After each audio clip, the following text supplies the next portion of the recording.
অর্থমন্ত্রীকে খুশি করতেই পশ্চিম তীরে হামলার নির্দেশ নেতানিয়াহুর। লেবাননে হিজবুল্লাহ কমান্ডার মোহাম্মাদি গুলিতে নিহত। পানামা খাল দখলের হুমকি ট্রাম্পের বিরুদ্ধে জাতিসংঘের অভিযোগ। ট্রাম্পকে কটাক্ষ জেজিন এমপির গ্রিনল্যান্ড দখল ইস্যুতে কড়া বার্তা। ইরানের সামরিক বিমান বিধ্বস্ত। ইরান দুর্বল হওয়ায় বিভ্রান্তিকর জবাব দিলেন সর্বোচ্চ নেতা, ভবিষ্যতই বলে দেবে কারা দুর্বল হয়েছে। অর্থমন্ত্রীকে খুশি করতেই পশ্চিম তীরে হামলার নির্দেশ নেতানিয়াহুর।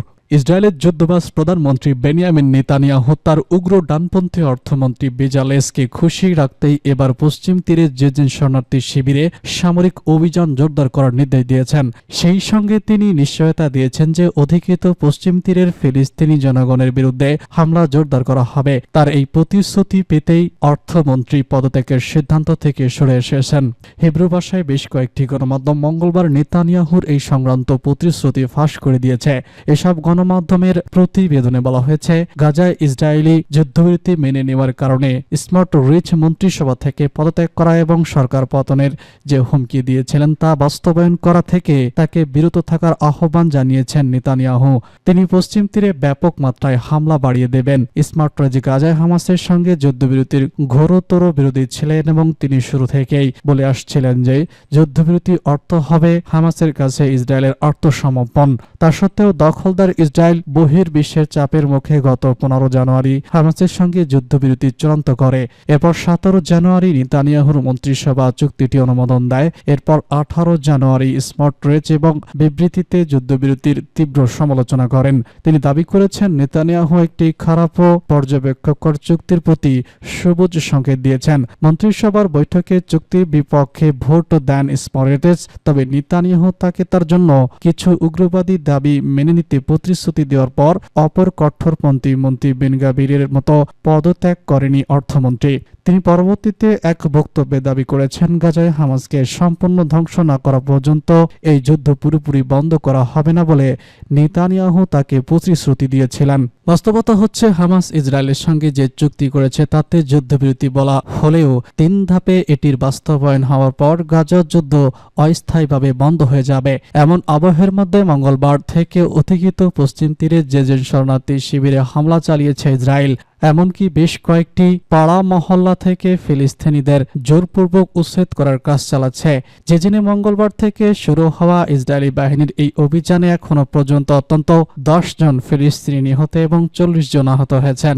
ইসরায়েলি সামরিক বাহিনীর এক বিবৃতিতে বলা হয়েছে, আয়রন 1 নামের এই অভিযানটি কয়েকদিন ধরে চলবে।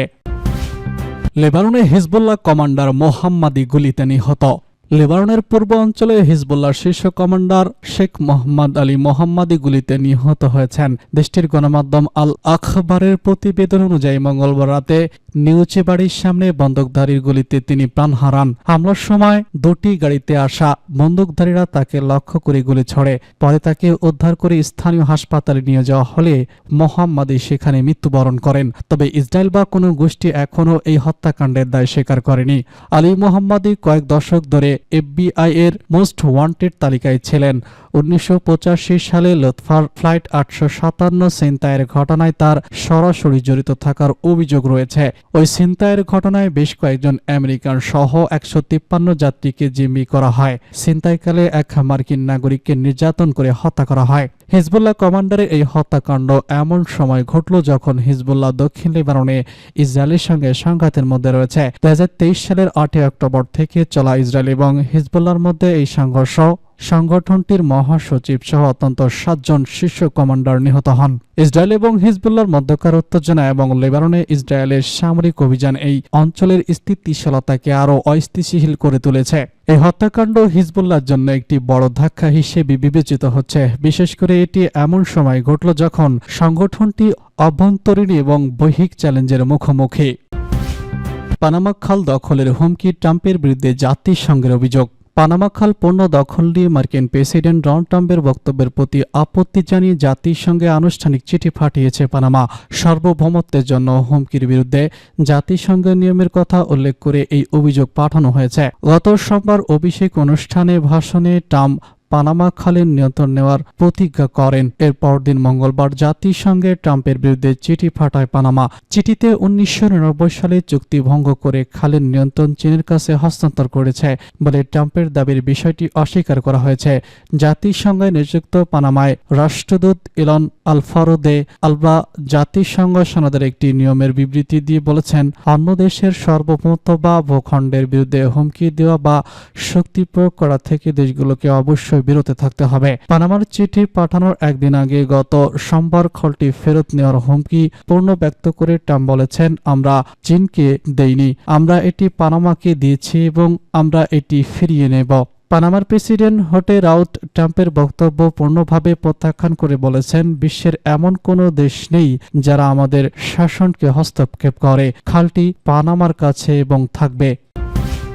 ট্রাম্পকে কটাক্ষ জেজিন এমপির গ্রিনল্যান্ড দখল ইস্যুতে কড়া বার্তা। গ্রিনল্যান্ড ইস্যুতে নতুন ডোনাল্ড ট্রাম্প প্রশাসনের কড়া সমালোচনা করেছে ড্যানিশ রাজনীতিবিদ। ইউরোপীয় পার্লামেন্টের নতুন মার্কিন প্রশাসন নিয়ে আলোচনার সময় তিনি গ্রিনল্যান্ড ইস্যুর সমালোচনা করেন খবর এনডিটিভির। ট্রান্সবার্গের ইউরোপীয় পার্লামেন্টে তিনি বলেছেন, গ্রিনল্যান্ড বিক্রির জন্য নয়। এ সময় তিনি ট্রাম্প প্রশাসনের বিরুদ্ধে আপত্তিকর শব্দ ব্যবহার করেন। এরপর তার মাইক বন্ধ করে দেওয়া হয়। নভেম্বরে পূর্ণ নির্বাচিত হওয়ার পর থেকে ট্রাম্প ডেনমার্কের শাসিত অঞ্চল গ্রিনল্যান্ডকে মার্কিন যুক্তরাষ্ট্রের অংশ করার আগ্রহ প্রকাশ করে আসছেন। তিনি গ্রিনল্যান্ড হস্তান্তর ডেনমার্ককে রাজি করানোর ক্ষেত্রে সামরিক বা অর্থনৈতিক শক্তি ব্যবহারের কথাও স্বীকার করেননি। ট্রান্সবার্গের ইউরোপীয় পার্লামেন্টের নতুন মার্কিন প্রশাসন নিয়ে আলোচনার সময় অশ্লীল ভাষা ব্যবহারের জন্য ড্যানিশ রাজনীতিবিদকে বরখাস্ত করা হয়েছে।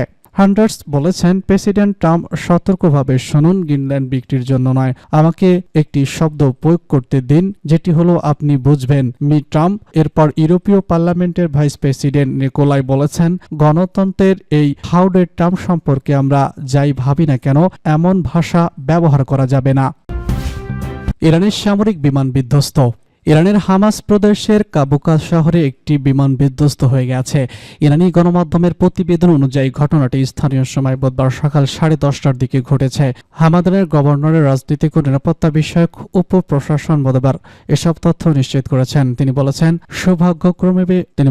সৌভাগ্যক্রমে বিমান বিধ্বস্ত হওয়ার আগে 2 পাইলট নিজের রক্ষা করতে সক্ষম হন। তথ্যসূত্রে জানা গেছে 2 জন পাইলট সামান্য আহত হয়েছেন এবং চিকিৎসার জন্য তাদেরকে মেডিকেল সেন্টার দেওয়া হয়েছে। উল্লেখ্য, কাবুকা শহরটি হামাদান প্রদেশের কেন্দ্র থেকে প্রায় 60 কিলোমিটার উত্তর পশ্চিমে অবস্থিত। ইরান দুর্বল হওয়ায় বিভ্রান্তিকর জবাব দিলেন সর্বোচ্চ নেতা, ভবিষ্যতই বলে দেবে কারা দুর্বল হয়েছে। ইসলামী প্রজাতন্ত্র ইরানে বেসরকারি খাতে সক্রিয় বেশ কয়েকজন উৎপাদক, পুঁজি বিনিয়োগকারী এবং উদ্যোক্তা আজ সর্বোচ্চ নেতা আয়াতুল্লাহ উজমা খামেনির সাথে দেখা করেছেন। এ সময় তিনি বলেছেন, যেমনটি বলেছি, প্রতিরোধ সংগ্রাম জীবিত আছে এবং জীবিত থাকবে। গাজা জয় লাভ করেছে।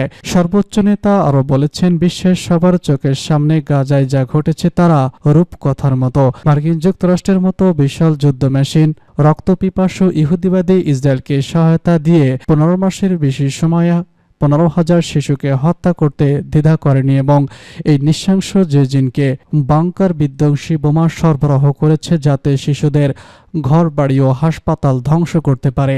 এটি যদি ইতিহাসে লেখা থাকে তাহলে আমরা অবশ্যই তা বিশ্বাস করতাম, কিন্তু আজ তা আমাদের চোখের সামনে ঘটেছে। আয়াতুল্লাহ উজমা খামেনি বলেছেন, আমেরিকা ইহুদিবাদী ইসরায়েলকে তার সমরাস্ত্র সুযোগ সুবিধা ও শক্তিশালী সামর্থ্য দিয়ে সহযোগিতা করেছে। তারা এটা না করলে প্রথম সপ্তাহে ইহুদিবাদী ইসরায়েল নতজান হতে বাধ্য হতো।